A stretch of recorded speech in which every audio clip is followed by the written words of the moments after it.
우리 성도님들 이 생활하시다 보면은 모르는 번호로 전화 올 때가 종종 있을 것입니다.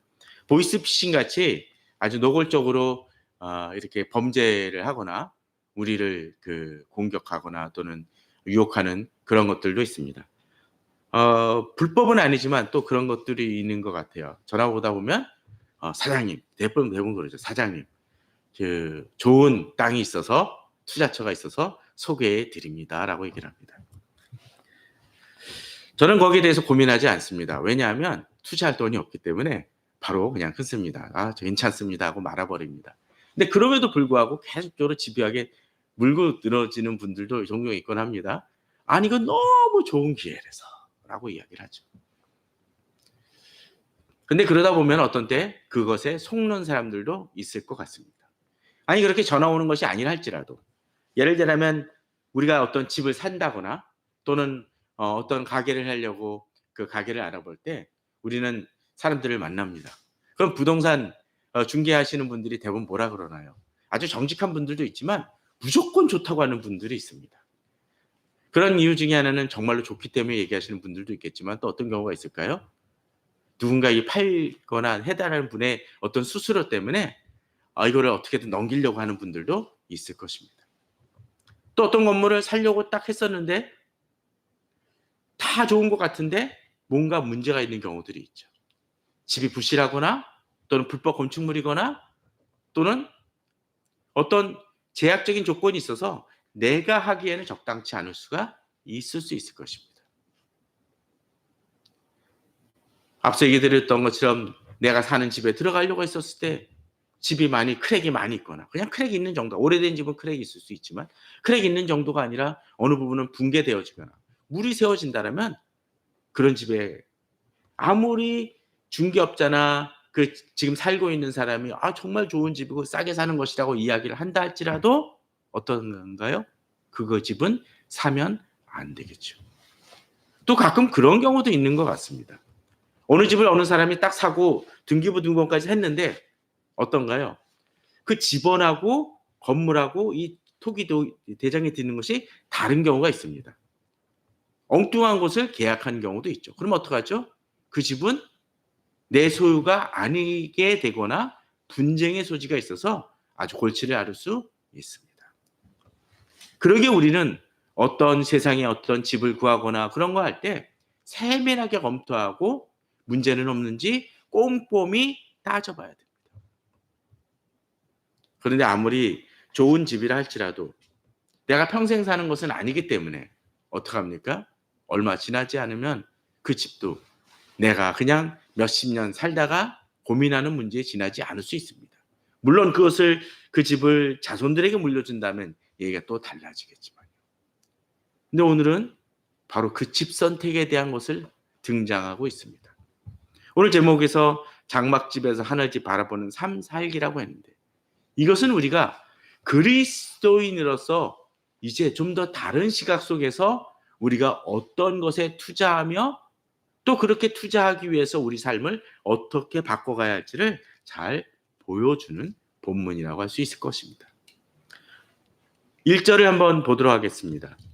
만일 땅에 있는 우리의 장막집이 무너지면 하나님께서 지으신 집 곧 손으로 지은 것이 아니요 하늘에 있는 영원한 집이 우리에게 있는 줄 아느니라 라고 되어 있습니다. 자, 여기서 두 가지 집이 등장을 하고 있습니다. 어떤 집입니까? 땅에 있는 집이 하나 등장을 하죠. 또 하나는 어떻습니까? 하늘에 있는 집입니다. 자, 우리는 기본적으로 세상 사람들은 잘 모르지만 우리는 기본적으로 두 군데 집이 있는 사람입니다. 하나는 어떤 것? 땅에 있는 집. 또 하나는 어떤 것이요? 하늘에 있는 집입니다. 그런데 이 집이 몇 가지 특징이 있음을 보게 됩니다. 첫 번째 집, 땅에 있는 집은 어떤 집입니까? 무너질 수 있는 집입니다. 그죠? 근데 무너지는 이유가 있겠죠. 예를 들면 아주 지진이 일어난다 할지라도 끄떡없는 건물도 있습니다. 기초공사나 그런 것이 잘 되어 있습니다. 또 어떤 집입니까? 내구성으로서 한계가 있는 집입니다. 예를 들면 목조 건물로 된 경우는 어떻습니까? 미국은 특히 목조 건물이 많아 가지고 어떤 일이 벌어진다고 합니까? 집을 살 때 흰개미 같은 것들이 있는지 그런 걸 따진다고 합니다. 그러다 보니까 오래 못 가는 것이죠. 그런데 오늘 본문에 나오는 땅에 있는 집은 어떤 집입니까? 장막집입니다. 장막집은 영원한 집이라고 말할 수 있을까요? 그럴 수 있는 집이 아닐 것입니다. 또 그 장막집은 어떻습니까? 언제든지 옮길 수 있는 집일 것입니다. 또 어떡하죠? 누구나 도둑이 될 수 있는 집이기도 합니다. 그에 반해서 하늘에 지은 집은 어떤 것입니까? 영원한 집이라고 되어 있습니다. 그것을 봐서는 이것이 장막이 아니라 영원히 견고히 세워지는 집을 얘기합니다. 또 어떡할까요? 자, 이 집을 누가 짓느냐라는 것입니다. 본문에 보게 되면 땅에 있는 집은 우리의 집입니다. 그죠? 그 얘기는 우리가 지은 집이라는 것이죠. 그에 반해서 하늘에 있는 집은 어떤 집입니까? 하나님께서 지으신 집이라는 것이죠. 얼마 전에 그런 기사를 보신 적이 있지 않습니까? 흑석동에 아파트가 하나 들어서는데 그 아파트 단지 이름 때문에 논란이 됐습니다. 뒤에 뭐 힐스테이트 뭐 그런 것이 아니라 그 앞에 있는 지명 때문입니다. 자, 흑석동에 있으면 이름이 뭐가 돼야 될까요? 흑석 뭐 센트럴 파크라든지 뭐 힐스테이트 뭐 킬캐스 뭐 그러셔야 되겠죠. 그런데 이름을 서반포로 지었다고 합니다. 흑석동에 있는데 왜 그랬을까요? 강남 아파트라는 것을 이 이미지를 심어줘서 집값을 올리기 위함입니다. 또 옛날에 현대아파트라든지 롯데아파트로 그냥 되어 있는 경우도 요새는 어떡하죠? 이름을 바꿔서 뭐 힐스테이트 뭐뭐 파크 뭐 그렇게 이름을 바꿉니다. 최근에 지은 집처럼 위장을 하는 것이죠. 이름은 바꿀 수 있을지 모릅니다. 그러나 그렇다고 해서 그 집의 본질이 바뀝니까? 그건 아니에요. 여기에 딜레마가 있습니다. 본문은 이야기합니다. 우리에게 주어지는 집이 있다. 그 집은 누구의 집? 바로 하나님이 지으신 집이고 사람의 손으로 지은 것이 아니라는 거죠. 유명한 아파트도 어떤 때는 그런 경우가 있는 것 같아요. 시행사는 예를 들면 이 집 지었다라고 얘기는 하는데 실제로는 뭐 현대나 뭐 그런 데서 지은 게 아니라 아주 그냥 중소기업에서 아주 열악한 곳에서 지은 경우들도 있습니다. 이름만 빌려준 데도 있을 수 있어요. 그런 집은 어떡하죠? 어쩌면 많이 부실할 수도 있을지 모릅니다. 오늘 본문을 보게 되면 우리가 땅에 있는 집, 우리가 어쩌면 이 모든 세상 사람들이 추구하는 많은 집들이 그 실체를 우리가 보아야 됨을 보게 됩니다. 겉으로는 화려하고 견고하고 많은 돈을 들인 집이지만 주님은 말씀하십니다. 이 집이 어떤 집? 장막집이라는 것이죠. 견고할 수도 없고 영원히 지킬 수도 없는 집이라는 것입니다. 가끔 가다가 그 지자체 같은 데이 자기들 실적을 올린다고 해가지고 막 좋은 거를 만드는 경우들 있지 않습니까? 근데 만들었는데 어떤 데는 100억, 수십억을 들였는데 그것이 몇 년 지나가지고 쓸모없는 것처럼 되는 경우들 있지 않습니까? 돈을 부으면 뭐합니까? 가치를 가치로서 만들지 못한다는 것이죠. 그러나 하나님은 그렇지 않으신 분임을 보여줍니다. 장막집은 영원할 수 없고 언젠가는 무너지는 집인 반면에 하늘에 있는 영원한 집은 영원하고 견고하다는 것이죠. 그리고 그 집 보장을 누가 해줍니까? 하나님이 해주신다라는 것이죠. 그러기에 우리는 이 세상을 살아가면서 분명 이 세상 속에서도 잘 되고 모든 일이 잘 풀려가야겠지만 우리 초점은 그 단계를 좀 더 넘어설 필요가 있다라는 것입니다. 그렇게 하늘의 집을 바라보는 사람들은 목표가 어떡하죠? 참으로 우리가 여기 있어 탄식하며 하늘로부터 오는 우리 초소로 덧입기를 간절히 사모하노라고 되어 있습니다.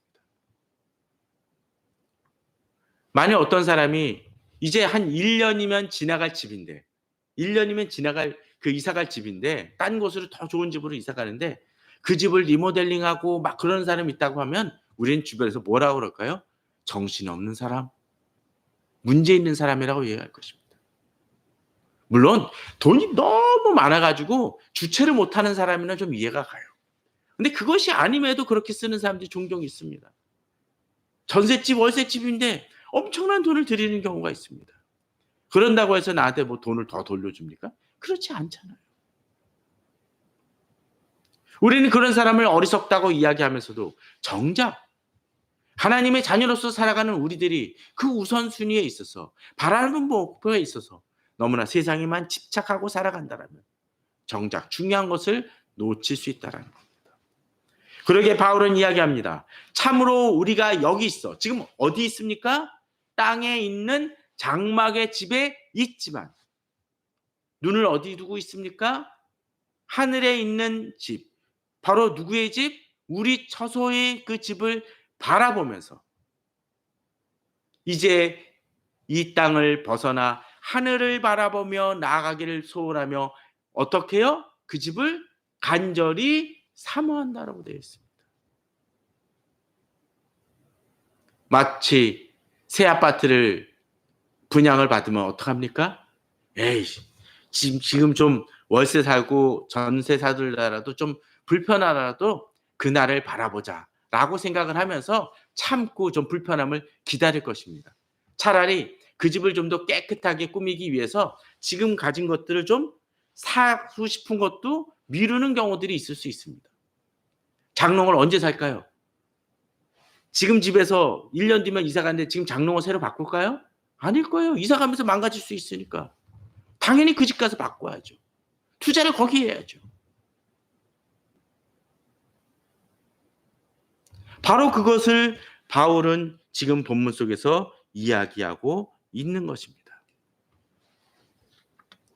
그렇게 사는 초점이 다른 사람은 어떻습니까? 이렇게 입으면 우리가 벗은 자들로 발견되지 않으리라. 무슨 얘기일까요? 어떤 데 사람이 그래요. 목표가 있는데 거기에 대해서 전혀 준비하지 않는다라면 어떻게 됩니까? 아마 아무리 새 아파트로 이사 가는데 아무것도 갖출 게 없는 사람이 있을 수 있어요. 텅 빈 아파트. 이미 여기서 흥청망청 써 가지고 더 이상 뭘 거기에다 갖출 게 있을 게 없을 수 있단 말이에요. 바울은 그러기에 삶의 목표가 다릅니다. 지금 달려갑니다.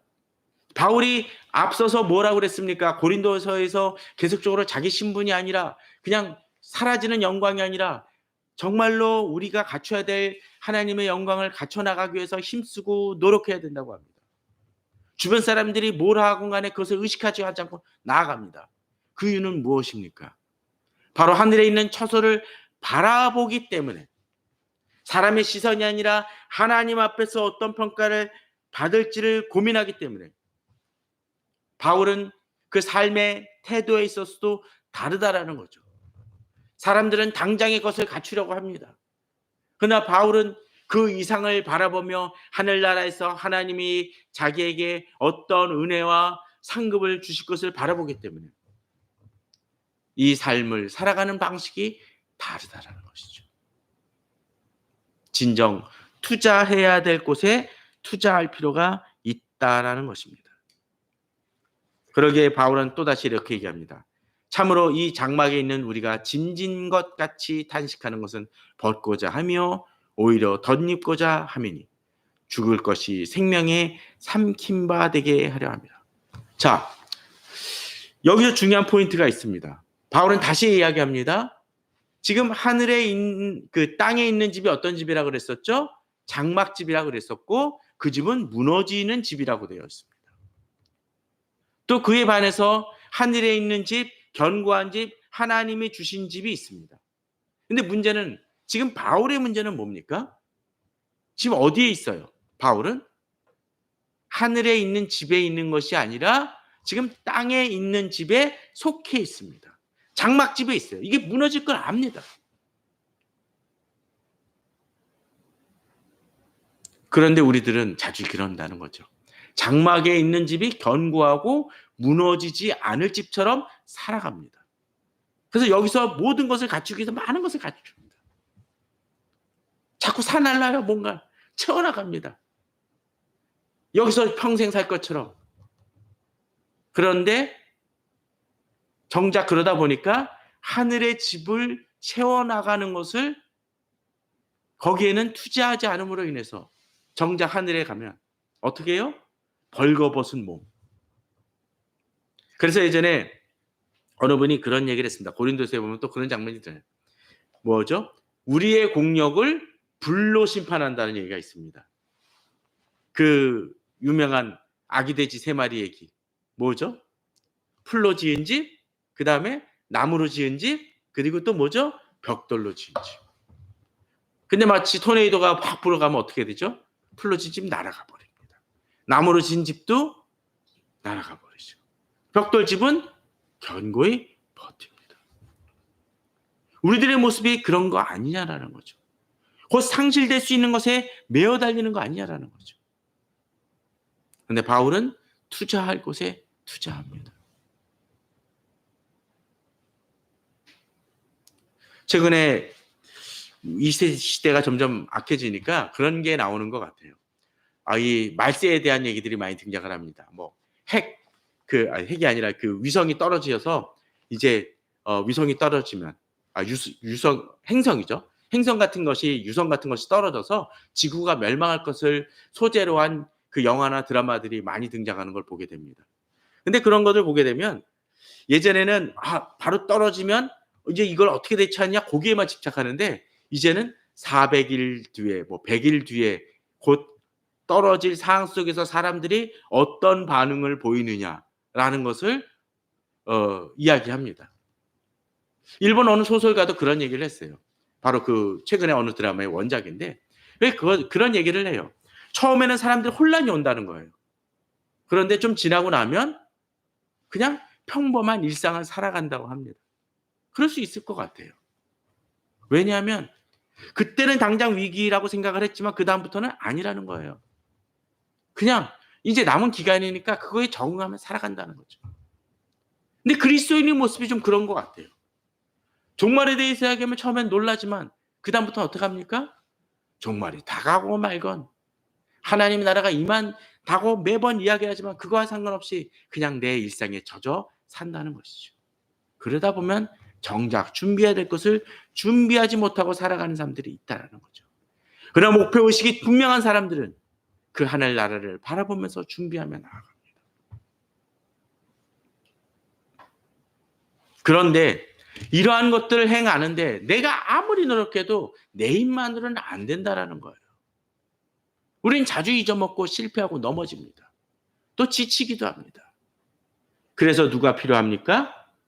곧 이것을 우리에게 이루게 하시고 보증으로 성령을 우리에게 주신 이는 하나님이시다. 그 얘기는 뭐예요? 우리가 이 일을 감당하려면 누구의 힘으로 해야 돼요? 하나님의 힘으로 하는데 그 하나님의 힘은 누가 주신? 하나님이 이 일을 이루게 하기 위해서 우리에게 누구를 보내셨습니까? 성령 하나님을 보내셨다라는 겁니다. 또 성령 하나님을 보내셨는데 어떻게 하십니까? 우리에게 이루게 하시는 힘을 주신다는 거예요.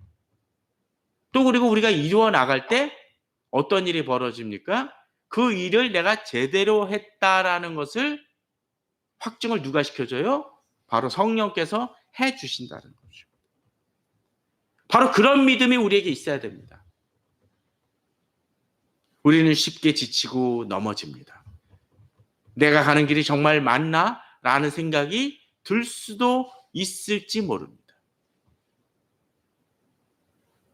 그런데 그럴 때 어떡합니까? 가끔가다 그런 장면들 보죠. 이렇게 어떤 특공대들 보면 어떻습니까? 이렇게 서로 간에 이어폰 같은 거 키지 않나요? 작전을 할 때. 자, 내가 본부에서 그럽니다. 야, 우리가 GPS로 보는데 계속 가면 맞아 라고 얘기해 줍니다. 근데 가도 뭔가 막힌 것 같고 두렵습니다. 그런데 본부에서는 계속 얘기를 하죠. 저기 조금만 돌면 그 이 대적이 적이 있으니까 그것만 조심하면 돼. 그 지금까지는 괜찮아. 무조건 가라고 얘기합니다. 그럼에도 불구하고 우리는 불안해할 수 있을지 모르죠. 그런데 우리들이 살아가면서 우리가 이루어가는 일들에 대해서 지도하시고 책임져 주시고 내가 옳게 가고 있다는 것을 보증해 주시는 분이 누구? 성령 하나님이라는 거죠.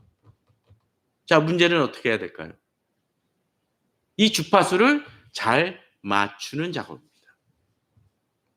최근에 그 오래된 고전을 어느 출판사에서 새롭게 내놨습니다.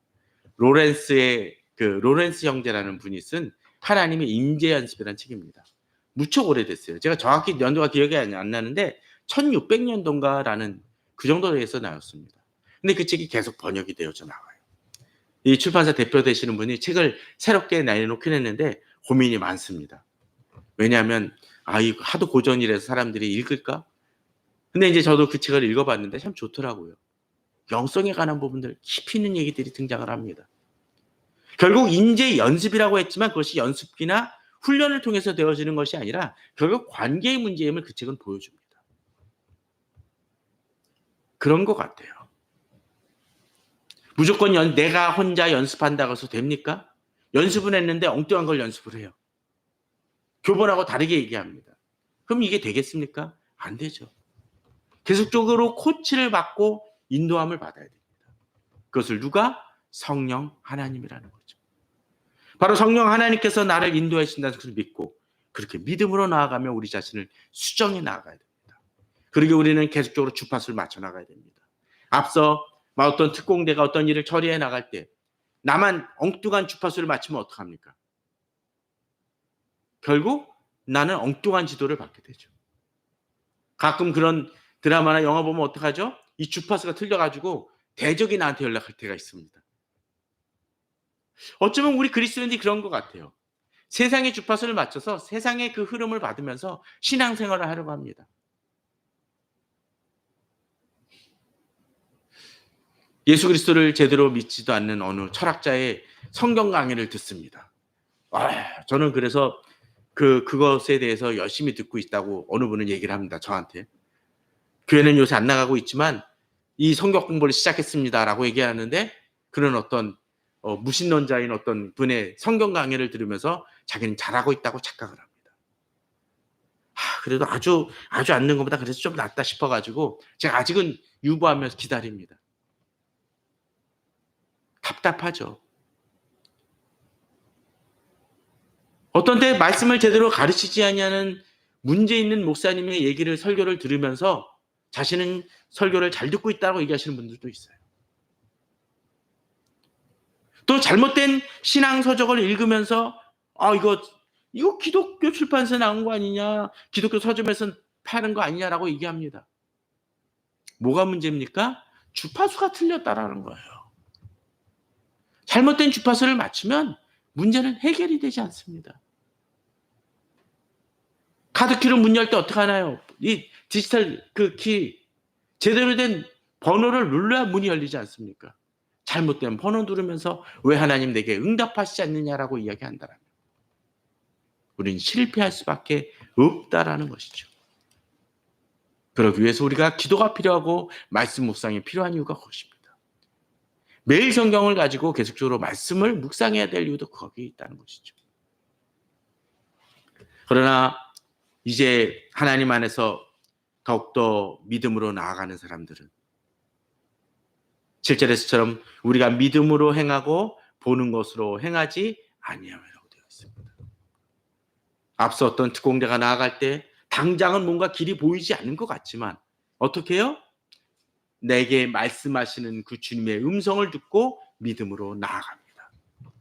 세상은 그것이 아니라고 이야기할지 모르지만 우리는 주께서 말씀하시기에 영원한 집을 지으신 그 주님이 말씀하시기에 그 말씀을 의지하여 나아갈 수 있는 것입니다. 그러면서도 우리는 또 잊지 말아야 됩니다. 살아가면서 이렇게 생각하면서 실패하거나 낙담될 때가 있습니다.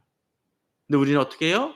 우리가 담대하여 원하는 바는 차라리 몸을 떠나 주와 함께 있는 그것이라고 되어 있습니다.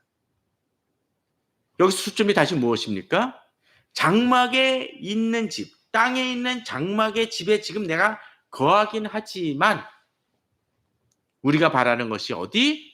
하늘에 있는 하나님이 지으신 영원한 집을 바라보기에 우리는 지금 지치고 낭망된다 할지라도 하나님과 예수 그리스도와 함께 거할 그날을 바라보며 우리는 믿음으로 나아갈 수 있다라는 것입니다.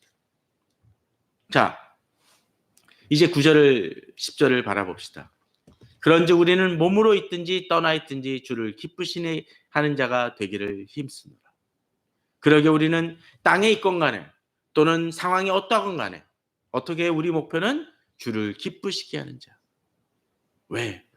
우리는 하늘에 이 땅에 있는 장막을 채워봤자 아무리 여기서 힘써봤자 우리가 영원할 것이 아니라 곧 무너질 집임을 알기 때문이라는 것이죠. 삶의 목표가 달라진다는 것입니다. 그리고 우리는 어떻습니까? 그렇게 목표를 위해 살아간 그 삶은 마지막 때 어떻게 해요? 그리스도의 심판대 앞에 나타나게 되어 각각 선악간에 그 몸으로 행한 것을 따라 받으려 합니다. 우리를 징벌하신다는 의미가 아니라 우리가 열심히 노력하고 주님 안에서 달려갔다라면 하늘에 있는 그 집을 향해 나아갔다라면 어떻게 해요? 그 몸으로 행한 것, 우리가 수고한 것에 대한 분명한 결실이 있을 수 있다라는 것입니다. 저희 집도 이 아파트에 살긴 하지만 조그만 화분에 여러 가지 그 채소들을 심어놨습니다. 보게 되면 그 토마토 꽃도 피고 그 고추꽃도 얼마 전에 열렸습니다. 감자도 저번에 싹이 난 것을 그 마트에 산 거를 쪼개가지고 심어놨더니 엄청나게 자라났어요. 근데 저는 확실히 믿습니다. 그거를 거뒀다고 해서 몇 개 거뒀다고 해서 저희가 1년 동안 마트 안 가서 그 아무것도 안 사고 그거로만 버틸 수 있다라고 생각하진 않습니다. 왜요? 그래봤자 한계가 있다는 걸 알기 때문이죠. 근데 그건 압니다. 예수 그리스도를 바라보고 열심으로 살아갔다라면 당장은 어떤 데는 손해보는 것 같다 할지라도 하나님이 내게 그 열매와 그 결과물과 그 상급을 주실 것이라는 믿음은 있다라는 것이죠. 그런데 문제는 그럼에도 불구하고 내 자신이 자꾸 장막의 집을 채워나가려고만 힘쓴다라는 거죠. 물론 장막집에서도 우리는 먹고 살아야 됩니다. 쌀독이 비면 힘들 수밖에 없어요. 전 그것을 무시하자라는 것이 아닙니다. 그러나 여기에만 초점이 맞췄을 때 우리는 실패할 수밖에 없다라는 것입니다. 그러기 어떤 때는 우리는 무모할 정도의 시도를 하기도 합니다. 남들이 보기에는 어리석은 선택을 하기도 합니다. 그러나 그리스도인들은 바로 그러한 믿음으로 더욱더 나아갈 수 있어야 할 것입니다. 비록 손해보는 것 같다 할지라도.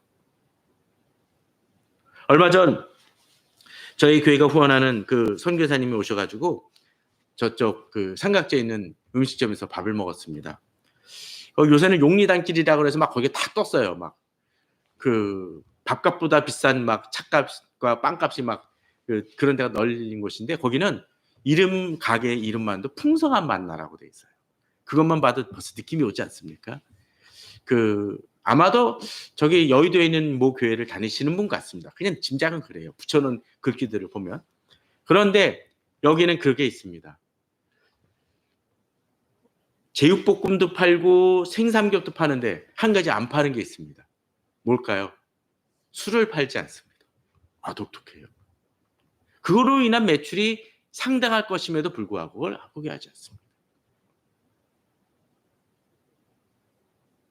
물론 그 술을 뭐 사갖고 오시는 분들에 대해서 말리진 않는다고는 하는데 그렇더라도 왜냐하면 자기가 팔면 더 돈을 많이 벌 거 아닙니까? 그분은 자유의 영역이기 때문에 그게 어찌할 수 없지만 그러나 우리 식당에서 그러지 않는다고 합니다. 그러면서도 음식값을 착하게 파는 분입니다. 음식값도 좋고요. 한번 근처 들리시면 드셔도 좋을 것 같긴 합니다. 홍보하려고 하는 것이 아니라 그분의 모토가 뭐였을까요? 바로 하늘나라를 바라보면서 살아가기 때문입니다. 식당의 영역이지만 우리들의 삶에 있어서도 그럴 수 있습니다. 세상적으로 이렇게 하면 좀 더 쉽게 될 거라고 얘기합니다. 하나님 말씀이지만 우리가 세상 살아갔잖아요 라고 너무 쉽게 판단하고 포기하지는 말자라는 것입니다. 하늘나라의 상급을 바라보면서 믿음으로 그저 머리가 아니라 말씀을 행해 나가시는 우리 성도님들 되시기를 바랍니다. 이제 4월을 마감합니다. 이제 5월 달이 다음 주면 됩니다. 가정의 달입니다.